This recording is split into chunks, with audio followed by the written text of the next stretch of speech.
صحابہ کرام علیہم رضوان کا یہ معمول تھا کہ جب بھی صحابہ کو کوئی مصیبت یا کوئی کام یا کوئی حاجت پیش آتی تو نبی کریم صلی اللہ تعالیٰ علیہ وآلہ وسلم کی بارگاہ میں جب حاضر ہوتے تو پہلے یہ کلمے ادا کرتے، فدا کا ابی و امی یا رسول اللہ، آقا آپ پر میرے ماں باپ قربان ہوں۔ تو قربان جائیے ان ہستیوں پر کہ ساری کائنات نبی کریم صلی اللہ تعالیٰ علیہ وآلہ وسلم کی بارگاہ میں آ کر قربان ہوتی ہو۔ صحابہ کرام علیہم رضوان کا یہ معمول تھا کہ آتے اور یہ عرض کرتے، فدا کا ابی و امی یا رسول اللہ۔ تو ان ہستیوں پر قربان جائیے جن کے لیے میرے اور آپ کے آقا صلی اللہ تعالیٰ علیہ وآلہ وسلم نے یہ الفاظ ادا فرمائے ہوں۔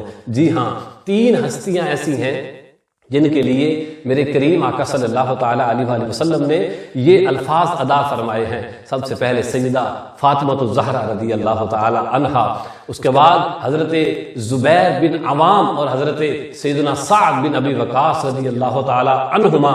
ان تینوں ہستیوں کے لیے میرے کریم آقا صلی اللہ تعالیٰ علیہ وآلہ وسلم نے یہ الفاظ ادا فرمائے ہیں۔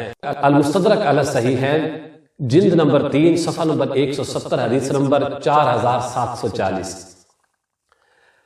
نبی کریم صلی اللہ تعالیٰ علیہ وسلم جب کہیں سفر پر تشریف لے کے جاتے تو آپ صلی اللہ تعالیٰ علیہ وسلم اپنے قریبی لوگوں سے ملتے، جا کے ملاقات فرماتے، اور جو سب سے آخری گھر ہوتا، جس شخص سے سب سے آخری ملاقات ہوتی، وہ حضرت سیدہ طیبہ طاہرہ عالمہ قاریہ حافظہ خاتون جنت زوجہ مرتضیٰ جگر گوشہ مصطفیٰ صلی اللہ تعالیٰ علیہ وآلہ وسلم حضرت سیدہ فاطمہ رضی اللہ تعالیٰ عنہا ہوا کرتے۔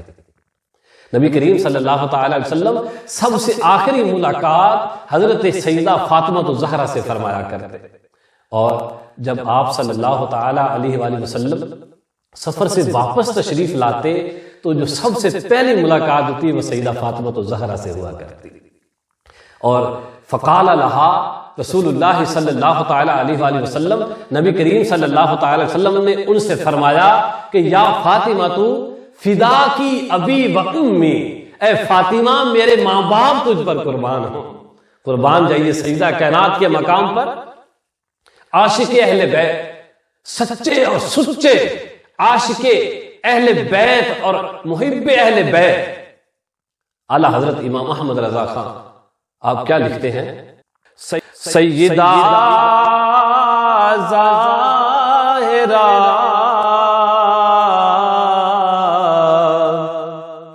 طیبہ طاہرہ، سیدہ ظاہرہ طیبہ طاہرہ، جانے احمد کی راحت پہ لاکھوں سلام۔ حضرت سیدہ فاطمہ الزہرا رضی اللہ تعالیٰ عنہ، آپ کی شان المستدرک کتاب، یہی کتاب، اس میں امام حاکم روایت نقل کرتے ہیں کہ جب قیامت کا دن ہوگا اس وقت لوگوں کو اپنے اعمال کی پڑی ہوگی، کسی کو جنت کی نویدیں سنائی جا رہی ہوں گی اور کسی کو جہنم بھیجا جا رہا ہوگا۔ اس وقت جب سیدہ کائنات سیدہ فاطمہ الزہرا رضی اللہ تعالی عنہا آپ کی سواری آئے گی تو اعلان ہوگا کہ اے محشر والو، سیدہ کائنات کی سواری آ رہی ہے، اپنی نگاہیں جھکا لو، ادب کے ساتھ اپنی نگاہیں جھکا لو کہ سیدہ کائنات کی سواری آ رہی ہے۔ لوگ اپنی نگاہوں کو جھکا لیں گے، سیدہ کی سواری گزر جائے گی۔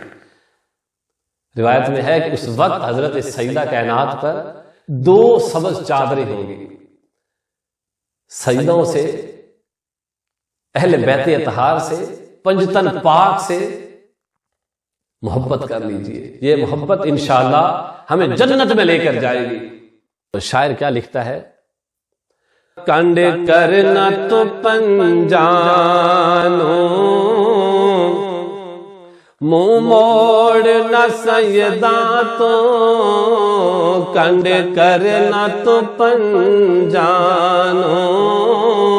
منہ موڑنا سیدہ تو کنڈ کرنا تو پنجانو منہ موڑنا سیدہ تو